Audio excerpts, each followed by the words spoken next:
আমরা কি করে বুঝবো যে আল্লাহ তাআলা আমাদের ভালোবাসেন? কিভাবে বুঝবো যে তিনি আমাদেরকে পছন্দ করেন, ভালোবাসেন? এটা বোঝার কিছু সিস্টেম আছে। এক নম্বর সিস্টেম হচ্ছে আপনি জাস্ট দেখুন যে আপনি নিজেকে কোন কাজে ব্যস্ত রেখেছেন।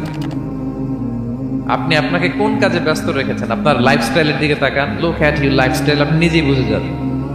আপনি যদি দেখেন যে না, আপনার ভালো ভালো কাজে আপনার ব্যস্ততা, আপনার এঙ্গেজমেন্ট ভালো লোকদের সাথে, আপনার সার্কেলটা ভেরি গুড সার্কেল, ভালো কাজে আপনার মন টানে, আপনি ভালো কাজ করেন, যদি আপনার কার্যক্রম এরকম হয় তাহলে বুঝে নেবেন আল্লাহ তাআলা আপনাদেরকে ভালোবাসেন। আলহামদুলিল্লাহ।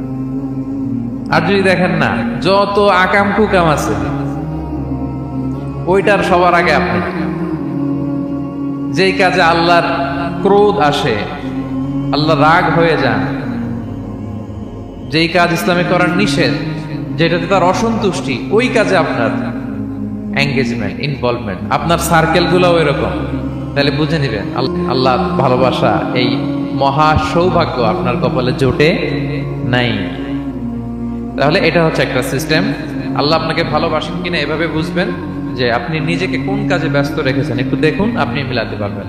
দুই নাম্বার পদ্ধতি হচ্ছে এটা বোঝার যে তিনি আমাকে ভালোবাসেন কিনা, সেটা হচ্ছে পৃথিবীবাসী আপনাকে ভালোবাসে কিনা এটা একটু দেখেন। এই পৃথিবীর ভালো মানুষগুলোর কাছে আপনার একটা গ্রহণযোগ্যতা আছে কিনা এটা দেখেন। এটা দেখলে আপনি বুঝতে পারবেন। সহিহ মুসলিমের একটা ছোট্ট হাদিস শেয়ার করি। রাসূল সাল্লাল্লাহু আলাইহি ওয়াসাল্লাম বলেছেন যে ইন্নাল্লাহা ইযা আহাব্বা আবদান দাআ জিবরিল ফাকালা ইন্নী উহিব্বু ফুলানান ফাআহিব্বা। আল্লাহ তাআলা যখন কোনো বান্দাকে ভালোবাসে তখন তিনি জিবরাইলকে ডেকে বলেন, হে জিবরাইল, আমি আমার এই বান্দাকে ভালোবাসি, তুমিও তারে ভালোবাসো। ফায়ুহিব্বুহু জিবরিল, জিবরাইল আলাইহিস সালাম তারে ভালোবাসতে শুরু করে। শুধু এখানেই না, সুম্মা ইউনাদি ফিস সামা, তারপরে তিনি আকাশে একটা অ্যানাউন্সমেন্ট করেন। ফায়াকুল, তিনি বলেন যে ইন্নাল্লাহা ইউহিব্বু ফুলানান ফাআহিব্বু, ও আকাশবাসীরা, ও ফেরেশতারা, আল্লাহ তাআলা তার এই বান্দাকে ভালোবাসে, তোমরা সবাই তারে ভালোবাসো। তখন ফায়ুহিব্বুহু আহলুস সামা, গোটা আকাশবাসী তারে ভালোবাসতে শুরু করে, মানে ফেরেশতারা। তো আল্লাহ তাআলা এবং সকল ফেরেশতারা যখন তাকে ভালোবাসতে শুরু করে, রাসূল সাল্লাল্লাহু আলাইহি ওয়াসাল্লাম বললেন সুম্মা ইউদাউ লাহুল কবুলু ফিল আরদ, তখন পৃথিবীতে তার গ্রহণযোগ্যতা বাড়িয়ে দেয়া হয়, তার অ্যাকসেপ্টেন্স বাড়িয়ে দেয়া হয়, সবার কাছে তার একটা গ্রহণযোগ্যতা আছে, সবাই তাকে ভালোবাসে।